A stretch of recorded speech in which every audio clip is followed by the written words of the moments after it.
You are watching Grace Television.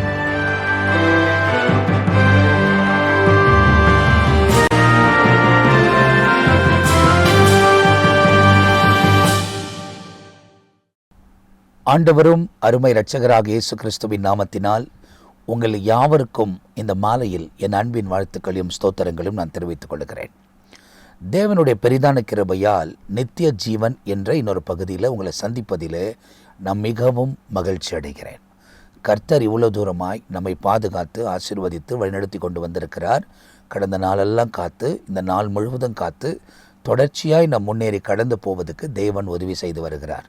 இதுவரை நம்மை நடத்தின தேவன் தொடர்ச்சியாய் நம்மை வழிநடத்தி கொண்டு போவதற்கு அவரே உண்மை உள்ள தேவனாக இருக்கிறார். இந்த நித்திய ஜீவன் நிகழ்ச்சி தேவனால் சொல்லப்பட்டு பரிசுத்த ஆவியினால் உணர்த்தப்பட்டு இந்த காரியங்கள் கடந்த 2 வருஷமாக உங்களுக்கு ஒளிபரப்பப்படுகிறது. நித்திய ஜீவனுக்கு முக்கியமான நோக்கம் என்ன அப்படின்னா, நாம் இந்த உலகத்தின் வாழ்க்கையில் நிரந்தரமாய் வாழப்போகிறவர்கள் அல்ல. நாம் இந்த உலக வாழ்க்கை விட்ட உடனே நாம் நித்தியமாய் ஒரு இடத்தில் போய் வாழப்போகிறோம். வாழ்க்கை என்பது நாம் நித்தியத்துக்குள் பிரவேசிக்கும் போது அது ஜீவனாக இருக்க வேண்டுமானால் தேவனோடு கூட சஞ்சரிக்க வேண்டும். அப்படி இல்லை, நம்ம மனம் போன போக்கில் வாழ்ந்து கொண்டிருப்போமானால் நாம் ஆக்கினி தீர்ப்பு அடைவோம் என்பதாக வேதத்தில் நமக்கு துல்லியமாக சொல்லப்பட்டிருக்கிறது. அப்போ இந்த நித்தியத்தை குறித்து தான் எல்லா காரியமும் நாம் தொடர்ந்து தியானம் பண்ணி கொண்டு வருகிறோம். இயேசு இந்த உலகத்துக்கு வந்த காரணமே வேதத்தில் யோவான் 3:16 நம்ம எடுத்து வாசிக்கும் போது அந்த இடத்துல என்ன சொல்லப்பட்டிருக்கிறது அப்படின்னா, தேவன் தம்முடைய ஒரே பேரான குமாரனை விசுவாசிக்கிறவன் எவனோ அவன் கெட்டு போகாமல் நித்திய ஜீவனை அடையும்படி அவரை நமக்கு தந்தருளி இவ்வளவாய் உலகத்தில் அன்பு கூர்ந்தார் என்று எழுதப்பட்டிருக்கிறது. அப்படியானால் வேதத்தில் இயேசு வந்த முக்கியமான முகாந்தரமே நமக்கு நித்தியத்துக்கான வழியை காண்பிக்க முடியாதான் தவிர, இந்த உலக வாழ்க்கையில் நம்ம ரொம்ப மேன்மையாக வாழ்ந்து ஒரு நல்ல வாழ்க்கை வாழ்ந்து முடிக்கணும் அப்படின்றதெல்லாம் ஆண்டவர் சொல்ல வரல. அப்படின்னா உலகத்திலே நாம் நிரந்தரமாய் வாழப்போகக்கூடியவர்கள் அல்ல. இந்த உலக வாழ்க்கை ஒரு பயணம், நமக்கு கொடுக்கப்பட்ட ஒரு கிருபை. தேவன் இந்த உலகத்தில் நம்மை கொண்டு வந்திருக்கிறார். ஒரு காலத்து வரை கர்த்தர் இந்த உலகத்தில் நம்மை வைக்கப் போகிறார். அதுக்கு பிறகு இந்த உலக வாழ்க்கையை முடித்து கொண்டு நாம் நித்தியமான ஒரு இடத்துக்கு கடந்து சென்று சேரப்போகிறோம். அப்படியானால் அந்த நித்திய இடத்துக்கு நாம் கடந்து போவதற்கு ஒரே ஒரு வழி யாருன்னா இயேசு கிறிஸ்து என்பதாக வேதத்தில் சொல்லப்பட்டிருக்கிறது. அவரே நமக்கு வழியும் சத்தியமும் ஜீவனமாக இருக்கிறார். அப்போது காது உள்ளவன் கேட்க கடவன் என்பதும் வேதத்தில் நமக்கு துல்லியமாக சொல்லப்பட்டிருக்கிற காரியத்தை நாம் தெளிவாய் அறிந்திருக்கிறோம். அப்படியானால் தேவனோடு கூட இணைந்து வாழவும், தேவனோடு கூட சஞ்சரிக்கவும், தேவனோடு கூட முன்னேறி கடந்து போவோம். அவரே நமக்கு உதவி செய்து எல்லா தீமைக்கும், சத்துருவின் தந்திரங்களுக்கும், அந்தகாருடைய ஆதிக்கங்களுக்கு விலகி காத்து நன்மை, இரக்கம், கிருபையும் விளங்க பண்ணி தொடர்ச்சியாக நம்மை வழிநடத்துவதற்கு அவரே சர்வ வல்லமை உள்ள தேவனாயிருக்கிறார். எல்லா பிசாசின் தந்திரங்களுக்கும், அந்தகார இருளின் ஆதிக்கங்களுக்கு விலகி காத்து நன்மையான பாதைகளில் தொடர்ந்து முன்னேறி கடந்து போவதற்கு அவர்தான் நமக்கு உதவி செய்ய வேண்டும். அப்படி தேவனோடு கூட இணைந்து வாழ முடியல அப்படின்ற பட்சத்தில் நாம் நம்முடைய ஆத்துமாக்களை இழந்து போவோம் என்பதை நீங்கள் அறிந்து கொள்ள வேண்டும். ஒவ்வொரு நிகழ்ச்சியிலும் உங்களுக்கு சொல்லுகிறேன், நாம் இந்த உலகத்துக்குரியவர்கள் அல்ல. இந்த உலகத்துக்கு அப்புறமா நாம் வேற ஒரு நித்தியமான வாழ்க்கையை வாழக்கூடியவர்களாக இருக்கிறோம். அந்த வாழ்க்கையின் நோக்கமாய் நாம் இந்த உலகத்தில் வாழும்போது இந்த உலகத்தில் நம்மை எதெல்லாம் பின்பற்ற வேண்டுமோ அதெல்லாம் பின்பற்றும். அதுக்கு முடிவில் நித்திய ஜீவனையும் நாம் பெற்றுக்கொள்ள முடியும் என்பதை வேதம் நமக்கு உறுதிப்படுத்துகிறது. ஆகையால் தான் இன்னைக்கு சுவிசேஷங்கள் அறிவிக்கப்படுகிறது. இந்த நிகழ்ச்சியிலும் உங்களுக்கு அதை குறித்து அறிவுறுத்தப்படுகிறது. அப்போ வசனத்துக்கு ஏற்ற மாதிரி நம்ம வாழ்க்கையை நாம் மாற்றிக்கொள்ளாவிட்டால் நாம் நித்திய ஆக்கினி தீர்ப்பு அடைவோம் என்பதாக வேதத்தில் ரொம்ப அழகாக நிறைய காரியங்கள் நமக்கு சொன்னப்பட்டதை போன எபிசோடுகளெல்லாம் நாம் கவனித்து கொண்டே வருகிறோம். அநேக ஊழியர்கள் நம் மத்தியில் நித்திய ஜீவனை குறித்து பகிர்ந்து கொண்டார்கள். அதில் ரெவரண்ட் பிஷப் பினேஸ் ஐயா பகிர்ந்து கொண்டிருக்கிறாங்க, ரெவரண்ட் ஜான் பீட்டர் ஐயா பகிர்ந்து கொண்டிருக்கிறாங்க, ரெவரண்ட் டிசோசா பாஸ்டர் அவங்க கடந்து கொண்டிருக்கிறாங்க. இவங்கெல்லாம் பகிர்ந்து கொண்டார்கள். அந்த வசனங்களை அவர்கள் பகிர்ந்து கொள்ளும் போது எவ்வளோ ஆசீர்வாதமாய் எப்படிலாம் தேவனை பின்பற்றினார்கள், எப்படிலாம் நடந்தார்கள் என்பதை நிறைய காரியத்தை நாம் வேதத்திலிருந்து அறிந்து கொள்வதற்கு தேவன் நமக்கு உதவி செய்கிறார். ஆகையால் தான் இந்த நிகழ்ச்சியில் தொடர்ந்து தேவனுடைய வசனங்களை விதைக்க ஆண்டவர் தொடர்ச்சியாக எங்களை பலப்படுத்தி எங்களை நடத்துவதற்கு அவர் சர்வ வல்லமை உள்ள தேவனாயிருக்கிறார். அவர்தான் குறைகளை நிறைவாக்குகிறவர், அவர்தான் சத்துருவின் கிரைகளுக்கு விலகி காக்கிறவர், அவர்தான் நம்முடைய வாழ்க்கையில் அற்புதங்களை செய்கிறவர், அவர்தான் தம்முடைய மகிமையை நம்முடைய வாழ்க்கையில் வழங்க பண்ணுகிறவர். எனவே தேவனுக்கு ஒரு உகந்த வாழ்க்கை நாம் வாழ பழகும் போது ஆண்டவர் தம்முடைய பிரசன்னத்தையும் மகிமையும் நம்முடைய வாழ்க்கையில விளங்க பண்ணி அற்புதமான விதத்தில் நம்மை வழிநடத்துவதற்கு அவர் சர்வ வல்லமையுள்ளவராய் இருக்கிறார். வேதத்திலிருந்து ஒரு குறிப்பிட்ட காரியத்தை இன்றைக்கு நான் உங்களுக்கு முன்பதாய் வைத்து உங்களோடு கூட சேர்ந்து ஜெபிக்கும்படியாய் விரும்புகிறேன். நீங்கள் பார்க்கும்போது மத்தேயு எழுதின சுவிசேஷம் 18ஆம் அதிகாரத்தில் ஞாயிறு ஆராதனையில் கர்த்தருடைய வார்த்தைகளை பகிர்ந்து கொள்ளும் போது அதில் ஒரு சம்பவத்தை குறித்து தேவன் எனக்கு உணர்த்தி பேச வைத்தார். அந்த காரியங்களை சுவிசேஷத்தில் நாங்கள் எடுக்கும் போதும் அவைகள் எங்களுக்கு போதிக்கப்பட்டது. அதனால் அவைகள் எல்லாம் ஆண்டவர் எங்களுக்கு போதித்தபடியால் அதிலிருந்து சில காரியங்களை எடுத்து அந்த செய்திகளிலே சுருக்கமாய் சில காரியங்களை சொல்லியிருக்கிறேன். அதை தான் இதில் நாம் விவரமாய் பார்க்க போகிறோம். காரணம் மத்தேயு 18ஆம் அதிகாரத்தில் மத்தேயு இந்த காரியத்தை பதிவு பண்ணுகிறார். அதில் 6ஆம் அதிகாரத்திலிருந்து 9ஆம் அதிகாரம் வரை அந்த 4 வசனங்களை நீங்கள் வாசித்து பார்க்கும்போது ஒரு குறிப்பிட்ட காரியத்தை குறித்து இயேசு நமக்கு சொல்லுகிறதை வேதத்தில் நமக்கு எழுதப்பட்டிருக்கிறது. அந்த வசனங்கள் என்ன சொல்லுகிறது என்றால் நாம் வாசிக்க கேட்போமா? அப்பொழுது வேதபாரகரிலும் பரிசேயரிலும் சிலர் அவரை நோக்கி, போதகரே, உம்மால் ஒரு என்னிடத்தில் விசுவாசமாயிருக்கிற இந்த சிறியரில் ஒருவனுக்கு இடரலுண்டாக்குகிறவன் எவனோ? அவனுடைய கழுத்தில் ஏந்திரக்கல்லை கட்டி சமுத்திரத்தின் ஆழத்திலே அவனை அமிழ்த்துவது அவனுக்கு நலமாயிருக்கும்.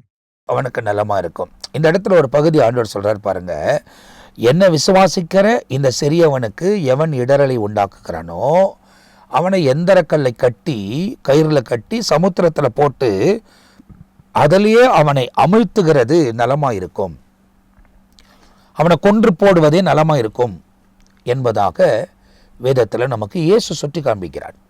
ரொம்ப முக்கியமான ஒரு பகுதி. தேவனை விசுவாசிக்கக்கூடிய விசுவாசிகளுக்கு, தேவனை நம்பக்கூடியவர்களுக்கு இடரலாக இருந்தால் யாருன்னா இருந்தாலும் சரி, இன்றைக்கு நம்ம தேசத்திலும் சரி வெளி தேசங்களிலும் சரி, கிறிஸ்துவை விசுவாசிக்கிறது நிமித்தமாய் அநேகர் இடர்களை கொடுத்து கொண்டிருக்கிறதை நாம் பார்க்கிறோம். அவங்க மனம் திரும்பாத பட்சத்தில் நியாய தீர்ப்பு அவங்க மேலே வரும் என்பதை இந்த வார்த்தையில் உங்களுக்கு தெரிந்து கொள்கிறேன். கர்த்தர் சும்மா இருக்கிறார் அப்படின்னு யோசிக்காதீங்க. சில நேரத்தில் உடனே பதில் கொடுப்பார், சில நேரத்தில் ஆண்டவர் காத்திருப்பார். அதுக்கு காரணம் என்ன? ஆண்டவர் என்ன சொல்றாரு அப்படின்னாக்கா, ஒரு பட்டணத்துக்குள்ளே பிரவேசிப்பீங்க, அங்கே ஒரு நல்ல பெரிய வீடை தெரிந்து கொண்டு அவங்க வீட்டுக்குள்ளே பிரவேசிங்க. அங்கே அவங்க உங்களை ஏற்றுக்கொண்டால் என்னுடைய சமாதானம் அந்த இடத்தில் தங்கியிருக்கும். அப்படி உங்களை ஏற்றுக்கொள்ளாவிட்டால் அந்த இடத்தை விட்டு நீங்கள் வெளியே கடந்து வந்து அந்த வீதிகளிலே உங்கள் காலில் உள்ள தூசியை உதறிவிடுங்கள். அந்த தூசி உதறப்பட்ட அந்த நபருக்கு சோதம் குமாராக்கு உண்டானதை பார்க்கிலும் நியாய தீர்ப்புல அதிகமாய் உண்டாயிருக்கும் என்பதை தேவன் சொல்லுகிறார். அப்படின்னா நியாய தீர்ப்பு நாள் ஒன்று வரப்போகிறது. உடனே ஒருவேளை ஆண்டவர் நியாய தீர்ப்பாததுக்கு காரணம் என்ன அப்படின்னாக்கா, அவங்களுக்கும் ஆண்டவர் மனம் திரும்புவதற்காக காலத்தை தேவன் தருகிறார். அப்போ மனதில் ஒரு மாற்றம் வர வேண்டும் என்று தேவன் விரும்புகிறார். நம்ம மனசுல தான் மாற்றம் வரணும். ஒருவேளை இந்த சரீர அமைப்புகளை நம்ம மாற்றி தேவனுக்கு ஏற்ற மாதிரி நடக்கிறது போல நம்ம நடந்து கொண்டிருக்கலாம். ஆனால் மனசுல இன்னும் நிறைய உலக இச்சைகளும் உலகத்தின் காரியங்களும் பலது வைத்து நீங்கள் போராடி கொண்டிருக்கலாம். அதுல ஒரு மாற்றம் வர வேண்டும். அந்த மாற்றம் நமக்குள் வர வேண்டுமானால் பரிசுத்த ஆவியானவரோடு கூட இணைந்து வாழுகிற ஒரு அனுபவம் நமக்குள் இருக்க வேண்டும் என்பதை நீங்கள் அறிந்து கொள்ள வேண்டும். ஏன்னா பரிசுத்த ஆவியானவர் மாத்திரம்தான் நமக்கு உதவி செய்ய முடியும். இந்த உலகத்தின் இச்சைகளையும் இந்த உலகத்தின் பாவங்களையும் அந்த ஜீவனுக்குள்ள அந்த நித்திய ஜீவனுக்குள்ள பிரவேசிக்காதபடி நம்மை தடை பண்ணுகிற எல்லா காரியத்தையும் மேற்கொள்ள ஒரே ஒரு பலன் உள்ளவர் பரிசுத்த ஆவியானவர் மாத்திரம்தான். ஆகையால் தான் பரிசுத்த ஆவியினால் அபிஷேகம் பண்ணப்பட்ட பிறகு சீஷர்களுடைய வாழ்க்கை வித்தியாசமாய் மாறினது. அவங்க எல்லாம் மரித்தது எப்படி நீங்க பார்த்தீங்க அப்படின்னு சொன்னீங்கன்னா, எல்லாருமே அந்த இந்த இடத்துல கொலை செய்யப்பட்டிருக்கிறார்கள். தோமா நம்ம இந்திய தேசத்துல வந்து சென்னை பகுதியில் நீங்க பார்த்தீங்கன்னா அவருடைய கொலை செய்யப்பட்ட இடம், அவர் அடக்கம் பண்ணப்பட்ட இடம் எல்லாமே அந்த லிட்டில் மவுண்ட் பகுதியில் நமக்கு அடையாளமாய் வைக்கப்பட்டிருக்கிறது. திரளான ஜனங்கள் வெளிநாடுகளிலெல்லாம் தான் வந்து அந்த இடத்தை பார்த்து விட்டு போறாங்க. ஏன்னா தோமா இயேசுவோடு கூட இருந்த ஒரு சிஷ்யன்.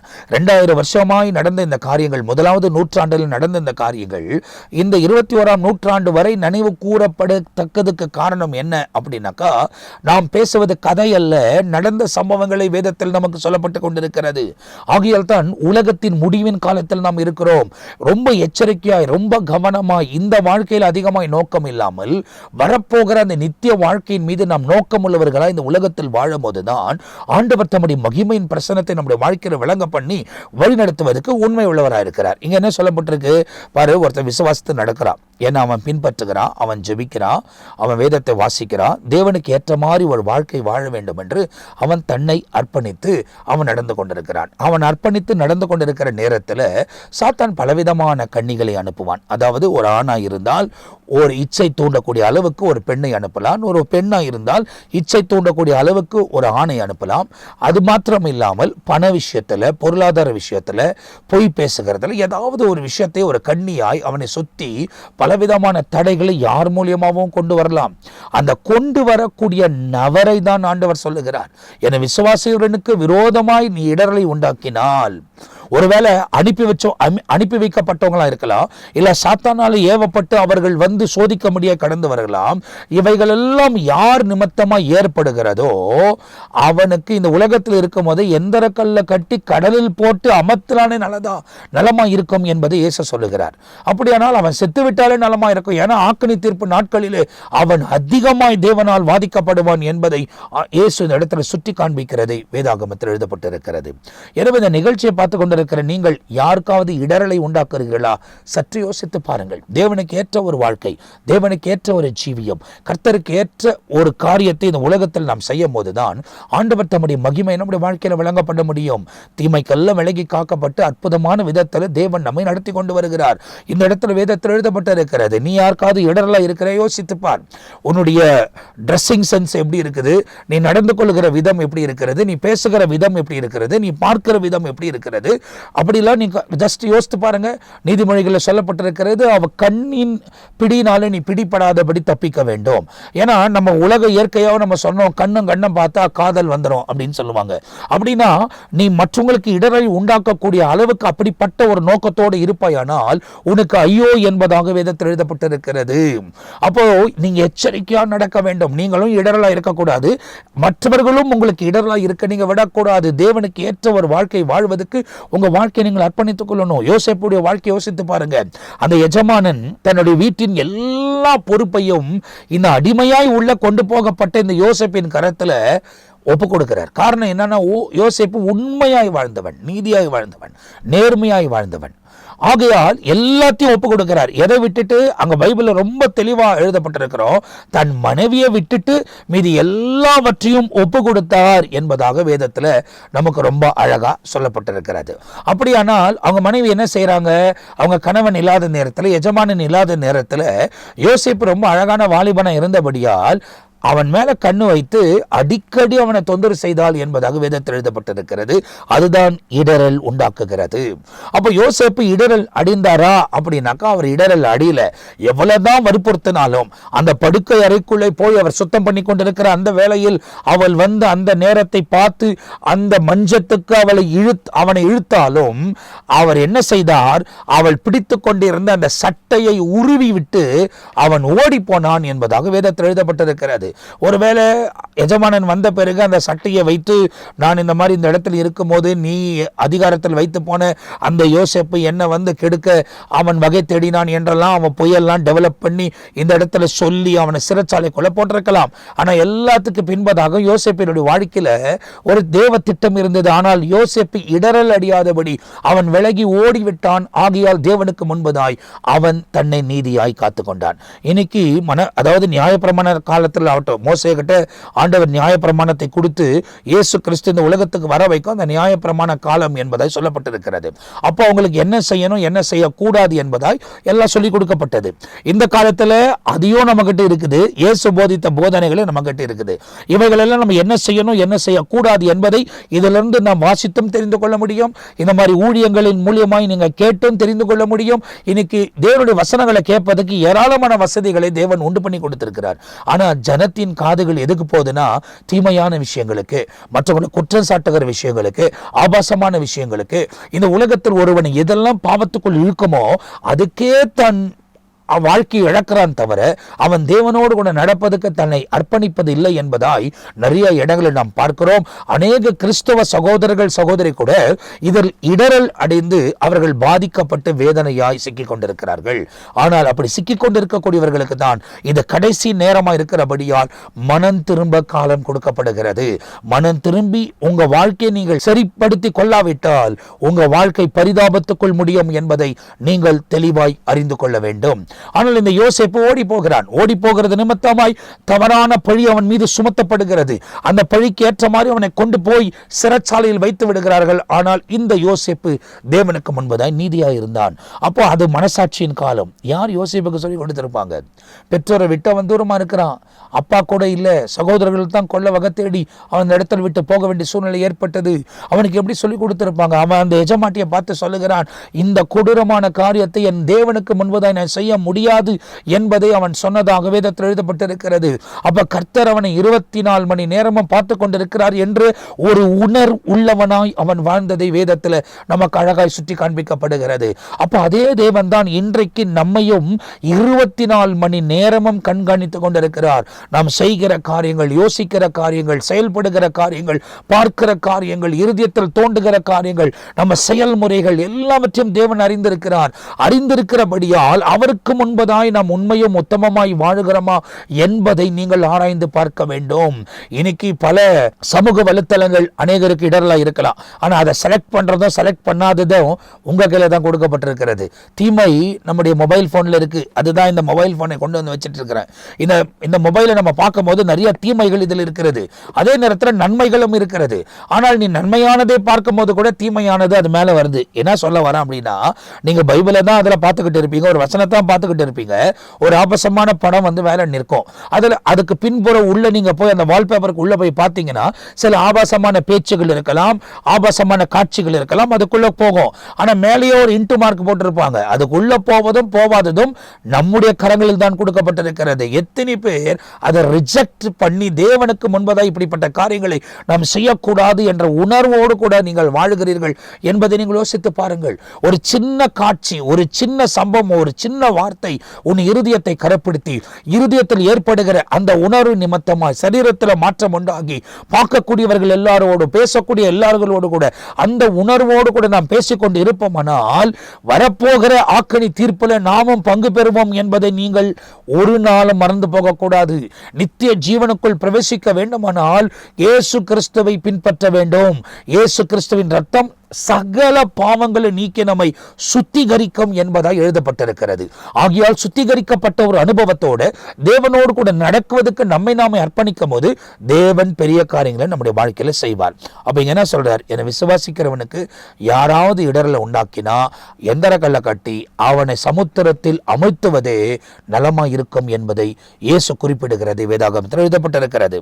அடுத்த வசனத்தை நீங்கள் வாசித்து பார்த்தீங்க அப்படின்னு சொன்னாக்கா வசனம் என்ன சொல்லுகிறது அப்படின்னா, இடரல்களின் நிமித்தம் உலகத்துக்கு ஐயோ, இடரல்கள் வருவது அவசியம்.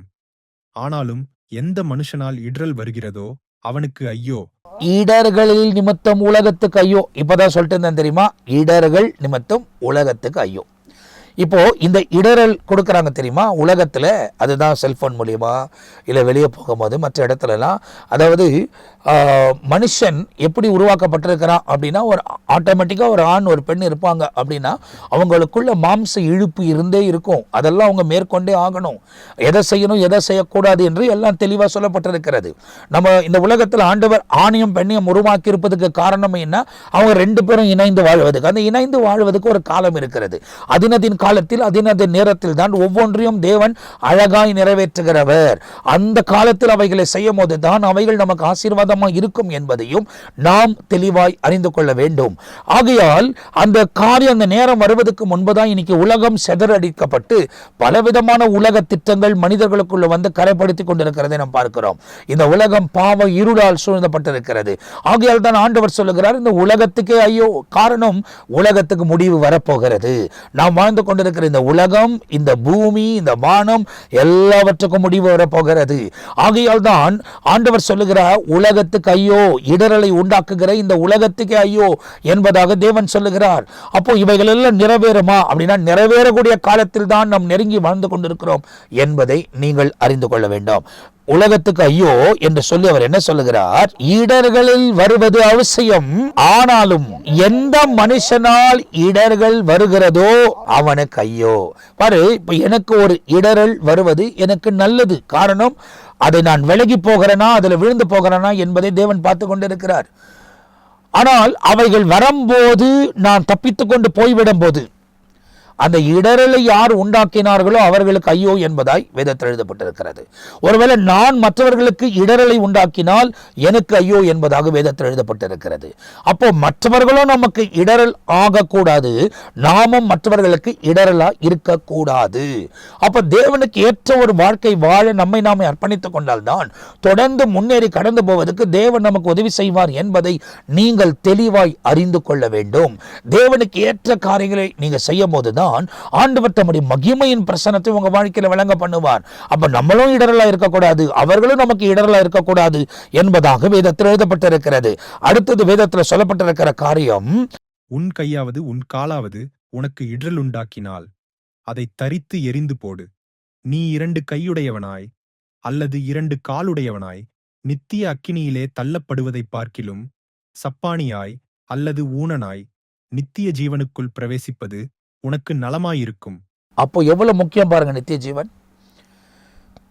அந்த கை நிமித்தமா தான் நீ போய் தவறான காரியத்தை செய்யற, இல்ல உன் கால் நிமித்தமா தான் நீ தவறான காரியங்களுக்குள்ள ஓடுற.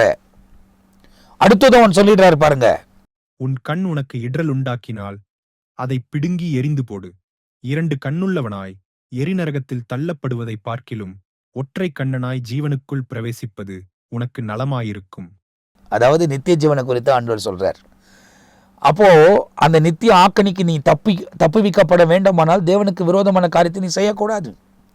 உன் கையின் மூலியமாவோ, உன் காலின் மூலியமாவோ, உன் கண்கள் மூலியமாவோ அப்படிப்பட்ட காரியத்தை நீ செய்யும் போது வரப்போகிற நித்திய ஆக்கணியில நீ சிக்கிக்கொள்ளுவாய். உன்னை நரக அக்கனியில போடுவேன்னு சொல்லி கர்த்தர் சொல்றாரு. பயமுறுத்துறதுக்காக அல்ல, இதுதான் நடக்க போகிற சம்பவம். ஆகியால் தான் இந்த பிரசங்கம் உங்களுக்கு நாங்கள் பரிசுத்த ஆவியினால உணர்த்தப்பட்டு நாங்கள் உங்களோடு கூட பேசிக் கொண்டிருக்கிறோம். கேட்கறதுக்கு காது உள்ளவன் கேட்க கடவன். எவ்வளவு பேர் கேட்டாங்க, எவ்வளவு பேர் பார்த்தாங்க என்பது எனக்கு முக்கியம் அல்ல. ஆனால் சொல்ல வேண்டியது என்னுடைய கடமை. ஆண்டவர் தந்திருக்கிற வசதிகளை பயன்படுத்தி, ஆண்டவர் தந்திருக்கிற இவைகளை நவீனத்துவத்தை பயன்படுத்தி உங்களோடு கூட இணைந்து தேவனுடைய வசனங்களை பகிர்ந்து கொண்டே இருக்க வேண்டும் என்பதுதான் சேனைகளின் கர்த்தர் எங்களுக்கு உணர்த்துகிறபடியால் இவைகளை இந்த நிகழ்ச்சியின் வாயிலாக உங்களோடு கூட பேசிக் கொண்டிருக்கிறோம். நோவா தன் காலத்திலே நீதியை குறித்து பிரசங்கித்தார் என்பதாக வேதத்தில் எழுதப்படவில்லையா?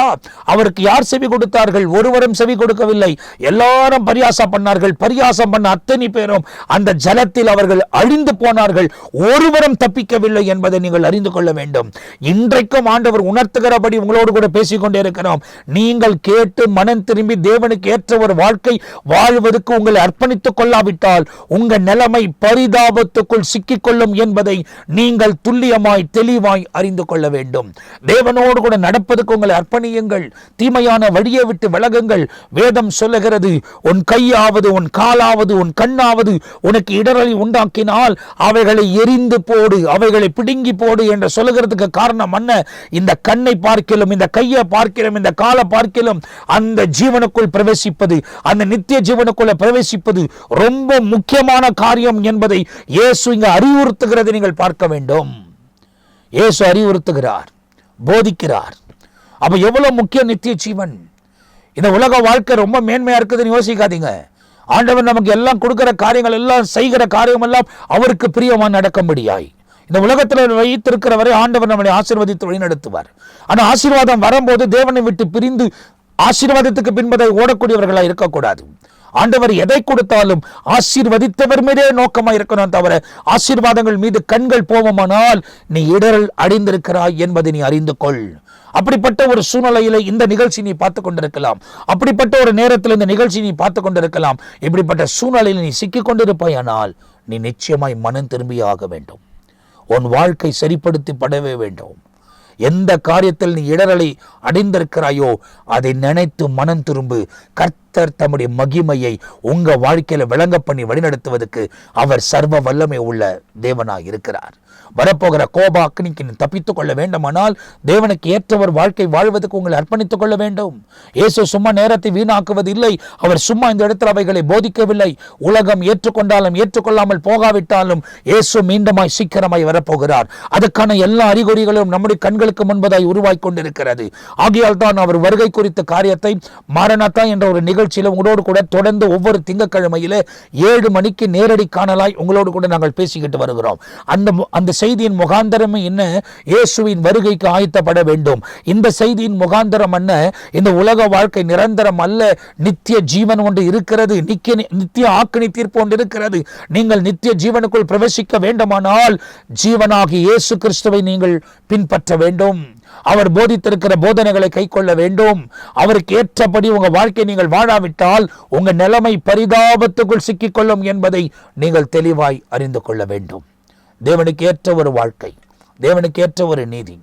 உலகத்தில் பல காரியம் உங்களுக்கு இடரலாக இருக்கும். நிறைய பிரச்சனைகள் வரும், போராட்டங்கள் வரும், உங்களை வீழ்த்துவதற்கு பல காரியங்கள் வந்து கொண்டே இருக்கும். அவைகளெல்லாம் தாண்டி தேவனுக்கு முன்பதாய் நிற்க வேண்டும். அவைகளெல்லாம் தாண்டி எல்லா தீமைக்கும் விலகி காக்கப்பட்டு அற்புதமான பாதையில ஆண்டவர் நம்மை வழிநடத்துவதற்கு அவரே சர்வ வல்லமை உள்ள தேவனாக இருக்கிறார். தேவனுக்கு ஏற்ற ஒரு வாழ்க்கை வாழ, தேவனுக்கு ஏற்ற ஒரு ஜீவியத்தை இந்த உலகத்தில் ஜீவிக்க உங்களை நீங்கள் அர்ப்பணிக்க ஆயத்தமா இருக்கிறீங்களா? சற்று யோசித்து பாருங்கள். உன் கண் எவ்வளவு முக்கியம்னு யோசிக்கிற. கண் இல்லாமல் இந்த உலகத்துல நாம் பார்வை உள்ளவர்களாய் வாழ முடியாது. இந்த கை இல்லாமல் நம்ம வேலை பார்க்க முடியாது. இந்த 2 கால்கள் இல்லாமல் நாம் பிரயாணப்பட முடியாது, நடக்க முடியாது, இங்கேயும் அங்கேயும் அசைவாடவே முடியாது. அப்படி இந்த முக்கியமான அவயவங்களை இழந்தாலும் நீ நித்திய ஜீவனை சுதந்திரிக்க வேண்டும் என்று இயேசு இந்த இடத்துல கூறியிருப்பார். ஆனால் இதை பார்க்கலாம் அந்த நித்திய ஜீவன் எவ்வளவு முக்கியம் என்பதை நீங்கள் துல்லியமாய் அறிந்து கொள்ள வேண்டும். நீங்கள் தெளிவாய் அறிந்து கொள்ள வேண்டும். ஆண்டவருக்கு ஏற்ற ஒரு வாழ்க்கை, ஆண்டவருக்கு ஏற்ற ஒரு நீதியில நீங்கள் வாழ்ந்து கொண்டு இருக்கிறீர்களா? சற்று உங்களை ஆராய்ந்து பாருங்கள். இன்றைக்கு தேவனையும் உங்களையும் பிரித்து வைத்திருக்கிற காரியங்கள், இடரலை உண்டாக்குற காரியங்களை விட்டு விலகுங்கள்.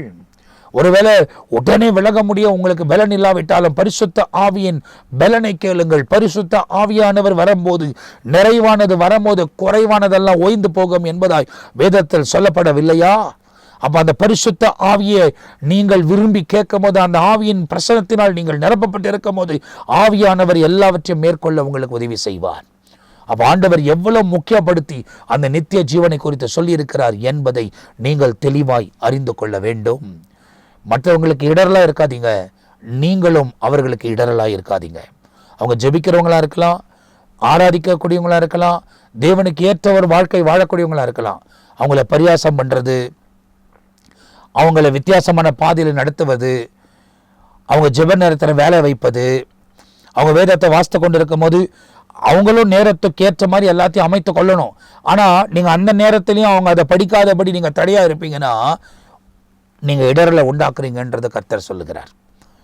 அப்போது ரொம்ப தெளிவாய் எது செய்யணும் எதை செய்யக்கூடாது என்பதை புரிந்து இந்த உலகத்தில் வாழ்வதற்கு உங்களை அர்ப்பணித்துக் கொள்ள வேண்டும். இனி காலம் செல்லாது. இயேசு கிறிஸ்து சீக்கிரமாய் வரப்போகிறார். எந்த நேரத்திலாவது வருவார். நல்லா யோசித்து பாருங்கள். நமக்கு இந்த உலகத்தில் ஜீவனை குறித்து கேரண்டியே கிடையாது. எந்த நிமிஷமும் நம்ம உயிர் நம்ம வீட்டு கடந்து போய் விடலாம். ஆனால் உயிர் போனாலும் கிறிஸ்துவுக்குள் போக வேண்டும். இந்த உயிரோடு வாழ்ந்தாலும் கிறிஸ்துவுக்குள் வாழ வேண்டும். கிறிஸ்துவுக்குள் என்பது என்ன? வசனங்களை கை கொண்டு வாழ்வது. இந்த உலகத்தில் சேலஞ்ச் இருக்குது, போராட்டம் இருக்குது, எனக்கும் இருக்குது, உங்களுக்கும் இருக்குது. மேற்கொள்வதற்கு ஆவியானவர் பலன் தருவார். ஜெயிப்பதற்கு கர்த்தர் நமக்கு உதவி செய்வார். தேவனோடு இணைந்து வாழ்வதற்கு உங்களை நீங்கள் அர்ப்பணித்துக் கொள்ளுங்கள். நிச்சயமாய் ஆண்டவர் உங்கள் வாழ்க்கையிலும் என்னுடைய வாழ்க்கையிலும் மேன்மையான காரியங்களை செய்வார். எனவே இந்த வசனங்களை தொடர்ந்து நீங்கள் தியானித்து பாருங்கள். தேவனோடு நடக்க உங்களை அர்ப்பணித்துக் கொள்ளுங்கள். இந்த உலக வாழ்க்கை மேன்மை பாராட்டத்தபடி இதுக்கு பின்பு நித்தியமாய் வாழப்போகிற அந்த ஸ்தலத்தை குறித்து உங்கள் இருதயத்தின் ஆழத்திலிருந்து தேவனுக்கு ஒப்பு கொடுத்து சிந்தித்து பாருங்கள். அதுக்கு ஏற்ற மாதிரி இந்த உலகத்தில் வாழ அர்ப்பணித்துக் கொள்ளுங்கள். இந்த உலகத்தில் நாம் இருக்கிற வரை நம்மளை எதெல்லாம் பின்தொடரணுமோ அதெல்லாம் தேவன் பின்தொடர செய்வார். எல்லாவற்றையும் தேவன் வாய்க்க பண்ணுவார். ஆனால் எதை தந்து தேவன் நம்மை ஆசீர்வதித்தாலும் ஆசீர்வதித்தது மேலே நம்ம கண்கள் போகாமல் அந்த கொடுத்தவர் மீதே நம் கவனம் இருக்கும் போது ஆண்டவர் தம்முடைய பலத்தையும் கிருபையையும் நம்முடைய வாழ்க்கையில் விளங்க பண்ணி வழிநடத்துவதற்கு அவர் உண்மை உள்ள தேவனாக இருக்கிறார். எனவே இந்த நிகழ்ச்சியை உங்களுக்கு வழங்குவதற்கு ஆவியானவர் உதவி செய்கிறபடியால் நான் கர்த்தரை துதிக்கிறேன். நீங்களும் பிரயாசப்படுங்கள், தேவனோட வாழ உங்களை ஒப்புக் கொடுங்கள். இயேசு உங்கள் வாழ்க்கையில் மேன்மையான காரியங்களை செய்வார். நான் உங்களுக்காக ஜெபிக்க போகிறேன். நீங்களும் என்னோடு கூட சேர்ந்து நாம் ஜெபிப்போம். நல்ல பிதாவே, இந்த நிகழ்ச்சியை தொடர்ந்து வழங்குவதற்கு எங்களுக்கு உதவி செய்கிறதுக்காக ஸ்தோத்திரம். போராட்டங்கள் இருக்குப்பா, எல்லாருக்கும் போராட்டம் இருக்குப்பா. போராட்டத்தை ஜெயித்து உமக்கு முன்பதாக நிற்க கர்த்தர் கிருபை தர வேண்டுமா நான் ஜெபிக்கிறேன்.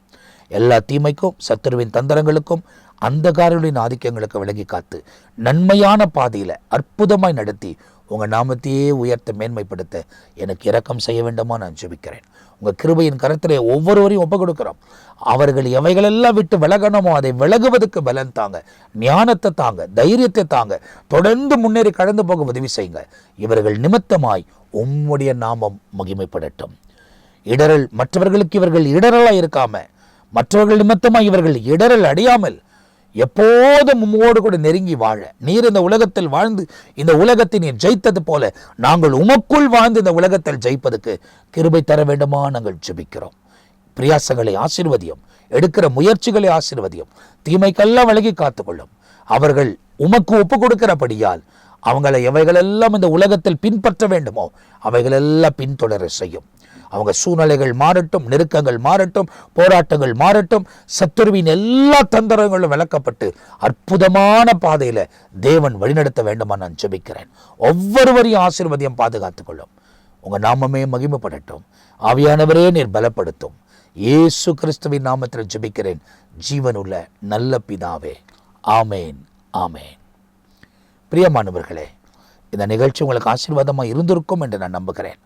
வசனத்தை கேட்ட நீங்கள் வசனத்தின்படி வாழ ஒப்புக்கொடுங்கள். கண், இந்த கை, இந்த காலை பார்க்கிலும் நித்திய ஜீவன் ரொம்ப முக்கியமானது.